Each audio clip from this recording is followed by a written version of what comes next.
So I went to clean out my dead father's old shed so I could sell it for a few $100s, and what I found inside changed my entire life. I am still not sure I'm the same person who walked through that rotting wooden door 6 months ago. My father was not a wealthy man. Let me make that clear from the beginning because everything that comes after only makes sense if you understand that first. Gerald Hoffman was a retired mechanic who lived in the same small house in rural Pennsylvania for 43 years, drove a truck that was older than some of my friendships, and thought that a good meal meant a grilled cheese sandwich and a cold beer on the back porch. He had calloused hands and a quiet laugh, and he almost never talked about himself. He was the kind of man who fixed things. Other people's cars, broken fences, a neighbor's leaking pipe, and never asked for much in return. He died on a Wednesday morning in February alone in his kitchen, which was the kind of ending that felt both wrong and somehow completely like him. Quiet. Unannounced. No fuss. He left me the house. He left my older brother Dale the truck. He left us both a handwritten note on a yellow legal pad that said simply, "Be good to each other. Don't sell the house too fast. Check the shed." We thought that last part was just Dad being Dad, reminding us to clean up after him, to not leave his tools rusting and his old paint can sitting around for the neighbors to complain about. Dale laughed when he read it. He said, "Classic Gerald. Even from beyond the grave, still worried about the property." We didn't check the shed right away. Grief doesn't work on a schedule, and for the first 2 months after Dad died, I could barely walk through the house without feeling the absence of him like something physical, like a wall I kept running into. I'd open the refrigerator and see the specific brand of mustard he always bought, and I'd have to close it again and sit down. I'd find his reading glasses on the side table next to his chair, and I couldn't move them. The shed felt like a project for later, for some future version of me who had gotten herself together enough to handle it. That version of me arrived in April, approximately 11 weeks after the funeral, on a Saturday morning when I woke up and decided that I needed to do something with my hands or I was going to lose my mind. I called Dale, who lives about 40 minutes away, and he said he'd come over the following weekend to help. But I didn't wait. I made coffee, I put on old jeans and the flannel jacket I'd taken from Dad's closet because it still smelled like him, and I walked out to the shed alone. The shed sat at the back of the property, half hidden behind an overgrown hedge that Dad had always meant to trim and never quite got to. It was maybe 20 feet by 15 feet, wooden construction, the kind that had been painted red at some point in the distant past and was now a color best described as memory of red. The door stuck when I pushed it, swollen from years of Pennsylvania winters, and I had to put my shoulder into it to get it open. When it finally gave, the smell that came out was extraordinary, oil and sawdust and something metallic underneath it, the compressed smell of decades, of every Saturday afternoon Dad had spent in here while I was growing up, tinkering with things I never asked enough questions about. I stood in the doorway for a moment and let my eyes adjust. The shed was packed. Not hoarder-packed, not chaotic, but dense with the organized accumulation of a man who had spent 50 years collecting tools and parts and materials because he believed that every broken thing deserved a chance at being fixed. Shelves lined 3 walls, floor to ceiling, stacked with coffee cans full of bolts and screws sorted by size, with spare parts for machinery I couldn't identify, with old paint cans and lubricants and rolls of electrical tape. In the center of the space sat his main workbench, scarred and stained and absolutely solid, with a pegboard behind it where his most used tools hung in their specific places.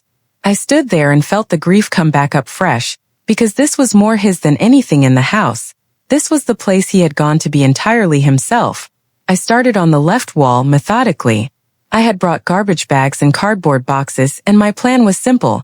Tools and equipment in good condition would go to Dale or to a local estate sale company.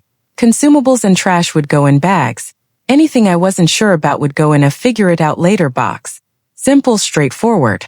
Something I could manage. For about an hour, that's exactly what it was. I made my way through the shelves, recognizing some things and completely baffled by others, occasionally finding something that made me stop.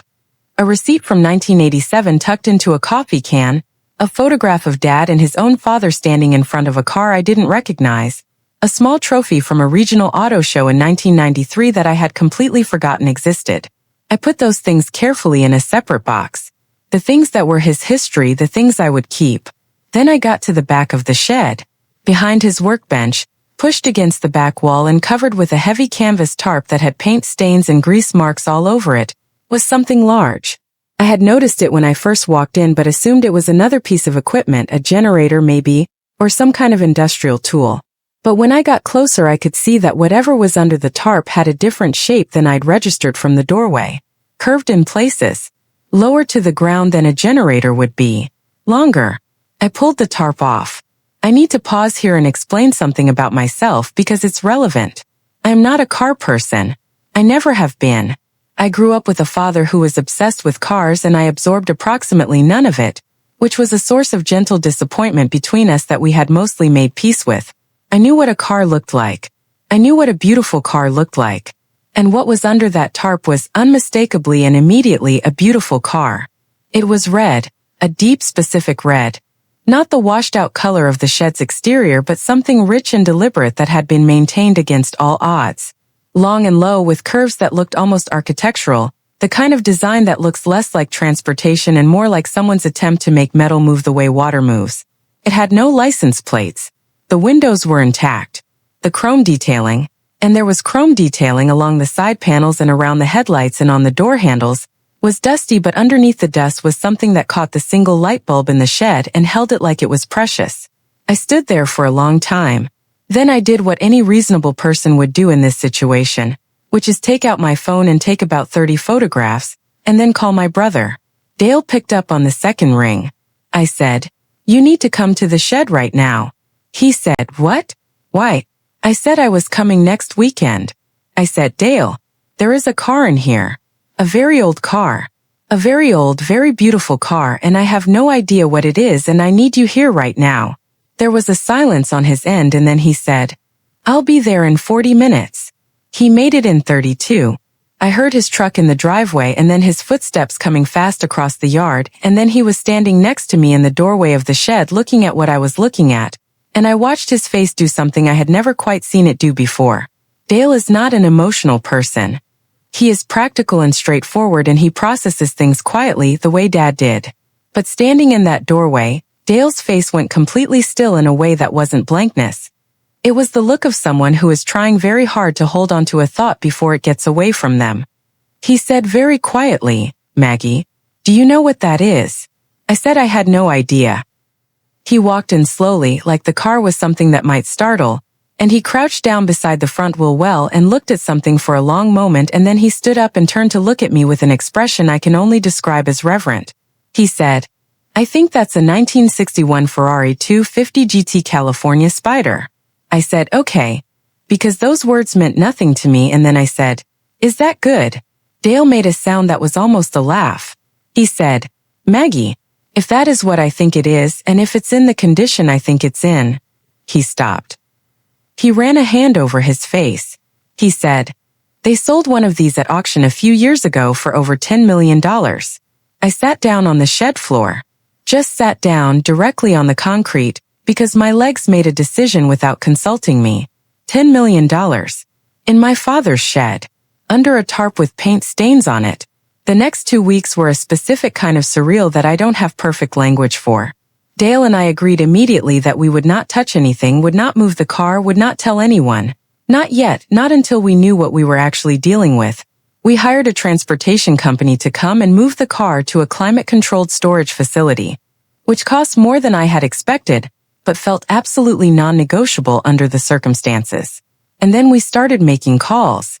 The first expert we brought in was a man named Robert Faraday, who came recommended by an auction house in New York that Dale contacted through what I can only describe as a very nervously worded email.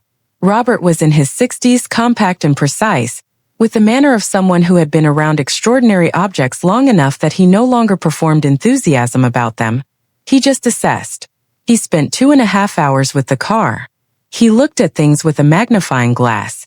He photographed things I wouldn't have noticed.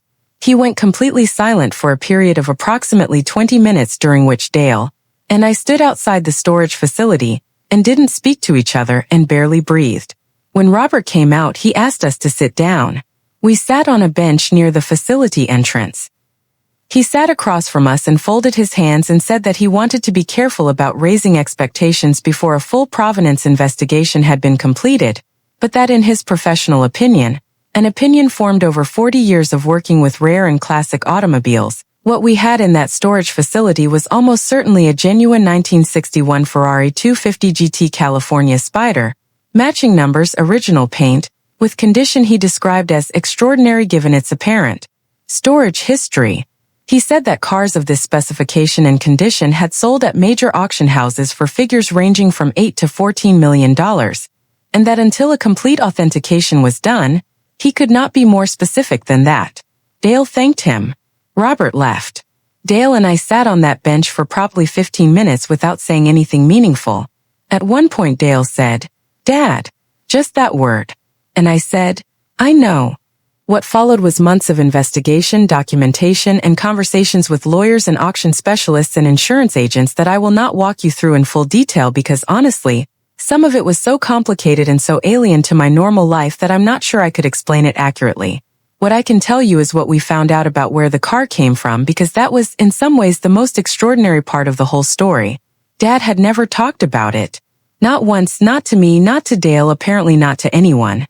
But as the provenance investigation unfolded, piecing together documents and records and eventually a letter that turned up in a box in Dad's attic that we hadn't opened yet, the story emerged. In 1974, my father, 26 years old, working as a mechanic at a small shop in western Pennsylvania, had done extensive work on a car belonging to a man named Edward Caswell, an older gentleman of some wealth who had made his money in manufacturing and had a private collection of automobiles that he kept largely to himself. Dad had apparently spent the better part of 6 months working on several cars in Caswell's collection, and Caswell had taken a liking to him, not just to his work, which by all accounts was exceptional, but to him, to the quiet and honest way he operated. When Caswell died in 1976, his estate was in significant disarray. Family disputes, contested assets, a complicated will. In the middle of all of it, a small notation in a handwritten codicil specified that the Ferrari, which Caswell had acquired in 1963 and barely driven, was to go to Gerald Hoffman Mechanic, who understood what these cars were for. Dad had taken it. He had driven it, carefully, rarely, for a few years in the late 70s, according to one neighbor we tracked down who remembered seeing it. And then, at some point in the early 80s, he had put it in the shed and covered it with a tarp and never mentioned it to anyone for the rest of his life. We asked everyone we could find who had known him why. No one knew. The closest thing to an answer came from an old friend of his named Pete, who had known Dad since they were young men, and who said when we told him what we'd found, "That sounds exactly like Gerald. He had things he considered sacred. He didn't talk about sacred things." The car sold at auction 8 months after I pulled that tarp off in the shed. I will not give you the exact number because some things remain private, but I will tell you that it was in the range Robert had suggested, and that Dale and I split the proceeds exactly in half, and that both of our lives changed in practical and specific ways that I am still adjusting to. But here is what I want to tell you, and this is the part that matters more than the number.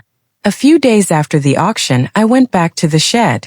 It was empty now, obviously, the car gone, most of Dad's tools distributed or sold, the shelves cleared. I stood in the middle of that empty space and I thought about my father, who had worked with his hands his whole life and driven an old truck and never once suggested that he had anything beyond what you could see. I thought about the note on the yellow legal pad. Check the shed. I thought about what Pete had said about sacred things. My father had spent his life being underestimated. Quiet men in small houses with old trucks, people make assumptions. He had known what he had. He had known its value. He had kept it carefully, protected it, and then at the end he had pointed us toward it with 3 words on a legal pad and trusted us to find it. I stood in that empty shed and I talked to him. I don't know if that means anything, if he heard me or if talking to empty air is just something grieving people do. But I told him I was sorry I hadn't asked more questions when I had the chance. I told him I understood now why he spent so much time out here. I told him that the car was with someone who would take care of it, that it was in a collection somewhere being looked after the way it deserved, and that what he left us was not just money, it was the understanding that value is often invisible to everyone except the person who knows what they're looking at. I bought a house. I travel now, which is something I always said I would do and never did. I still have the flannel jacket from his closet and I still can't bring myself to wash it because it still, faintly, smells like him. I have the small trophy from the 1993 auto show on my bookshelf, and the photograph of him and his father in front of the car I didn't recognize, which I now recognize obviously and look at differently every single time. Dale and I are better to each other now. Dad asked us to be, and we're trying. I went to that shed to sell it for a few $100s. I walked out carrying something worth more than I can fully explain, and only part of it was the car.